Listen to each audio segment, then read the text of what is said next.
Assalamualaikum warahmatullahi wabarakatuh. Qala Syekh Abdul Rahman As-Sa'di rahimahullah, tafsir suratil Falaq. Tsumma khussa ba'da ma amma. Kemudian Allah menyebut secara khusus setelah menyebutnya secara umum.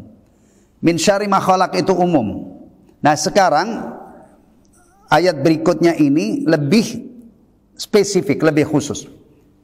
Min syarri ghasiqin idza waqab, dari kejahatan malam apabila gelap gulita. Kejahatan malam ya. Kalau sekarang tidak hanya malam.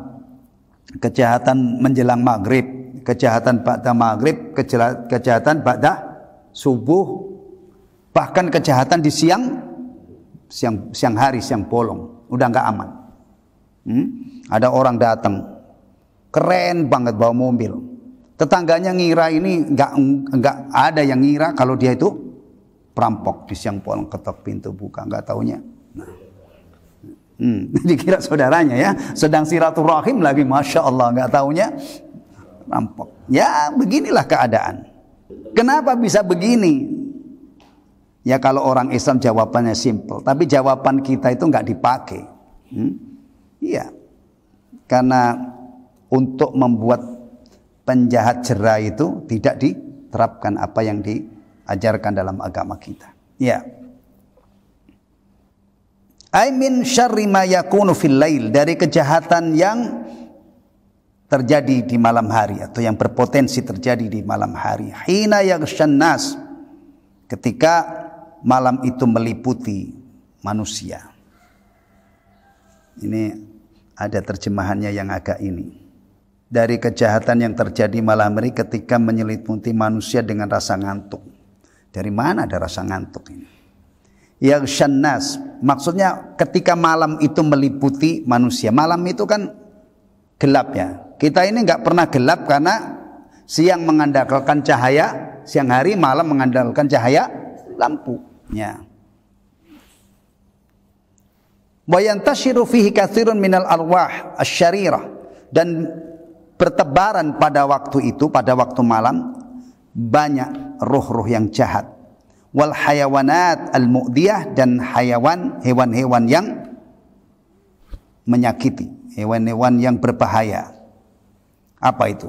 Yang biasanya keluar malam hari. Ular berbisa ya. Makanya di kampung-kampung itu sering orang jalan malam itu tiba-tiba dia nginjek ular, akhirnya dipagut. Baik. Dan juga orang-orang yang merencanakan kejahatan di malam hari ya, biasanya ngerampok, maling. Kalau di zaman saya kecil itu umumnya maling itu di malam hari, dan itu sengsara banget. Dia harus goa, bikin goa di bawah Sakpar Banyu itu. Kan rumahnya itu kayu di sana. Ya. Kalau itu jadi dia sengsara banget, dan itu kadang-kadang dapatnya nggak seberapa. Nah, iya, dia harus bikin goa di bawah itu kayu. Kalau di Jawa namanya Sampar Banyu itu yang ini. Kalau sekarang kan beton, ya. Maka sekarang nggak usah pakai itu, ketok pintu aja kalau ini mau. Iya, Masya Allah. Ini kehidupan kita ya, jadi nggak aman, memang nggak aman. Nah. Tapi dikasih solusi. Islam itu bukan hanya nakut-nakuti, awas loh, kamu itu bisa bahaya kena ini. Enggak, dikasih solusi. Termasuk setan. Islam itu bukan hanya memperkenalkan kepada kita setan itu jahat, setan itu musuhmu. Kemudian udah kamu urus dewek. Enggak begitu, dikasih solusi. Bagaimana kita menghadapi musuh kita ini? Makanya orang itu kalau benar-benar berpegang teguh dengan agama itu ada solusi. Selalu Islam ini memberi solusi. Ya. Baik. Wa min syarrin naffatsati fil 'uqad, dan dari kejahatan an-naffatsat. Itu kalau antum lihat kalimatnya. Ini kan bentuknya jamak ya. Jamak mu'annas salim ini namanya ini. Yang berakhiran alif dan ta, muslimat, mukminat, nafasat gitu ya. Berarti ini perempuan. Ya. dari kejahatan wanita-wanita tukang sihir yang menghembus atau yang meniup pada pukul-pukul. Kalau kita ingat dunia cerita ya, cerita tentang sihir itu biasanya memang lebih dekat nenek tukang sihir. Ternyata di dalam ayat ini memang an-nafasat. Ini bukan berarti menafikan adanya tukang sihir laki-laki. Ya, tapi ini Allah Ta'ala alam, berarti memang yang lebih banyak tukang sihir itu kaum wanita. Sampai di cerita anak-anak itu kan wanita atau nenek sihir. Nah, tua. Nggak tahu kalau yang muda cantik itu ada yang tukang sihir apa enggak ya. Ngapain repot-repot tukang sihir, bau menyan gitu kan. Kalau memang dia pengen memberdayakan badannya, wow, dia tidak perlu repot-repot jadi tukang sihir. Pakai parfum yang harum, ya, itu kadang-kadang masya Allah banyak laki-laki yang kelepek-kelepek gitu, dan bisa menghasilkan duit yang banyak banget. Ya, apalagi zaman sekarang ya, duit yang paling banyak itu termasuk di apa? Dari mana sumbernya? Dari hiburan dan olahraga. Ya. Makanya itu kalau artis-artis lagi ngetop itu duitnya masya Allah. Ya. Fitnah, ya, fitnah. Kalau zaman jahiliyah anak perempuan itu dikubur hidup-hidup. Kalau zaman sekarang, kejahilian sekarang dieksploitasi, ya, eksploitasi untuk dapat duit banyak. Ay wa min syarris sawahiri allati yasta'inna ala sihrihinna bin nafs. Dari kejahatan tukang-tukang sihir yang yasta'inna, yang yang mempraktekkan sihirnya dengan meniup fil uqad, dalam ikatan allati ya'qidnaha ala sihir, yang dia gulung, yang dia ikat untuk mempraktekkan sihirnya. Ya. Dan ini sihir yang benar ini ada sesuatu yang tersamar, yaitu bantuan dari setan. Setan ya. Ahlussunnah wal Jamaah punya prinsip sihir itu hak. Sihir itu bisa membahayakan atas izin Allah. Izin ya, izin qadari namanya. Kalau izin syar'i enggak mungkin. Allah melarang sihir. Ya, izin Allah itu maksudnya izin secara takdir. Orang disihir orang, kalau Allah kehendaki kena ya kena. Bahayanya apa sihir itu? Kalau dalam Al-Quran apa? Bisa menyebabkan kematian, bisa memisahkan antara suami istri. Ya, ya, ada sihir. Lagi-lagi agama kita ini bukan hanya menakut-nakuti, awas ada sihir, tapi kita juga diajari untuk mencari perlindungan yang kokoh, yang kuat, dengan harapan kita tidak terkena sihir.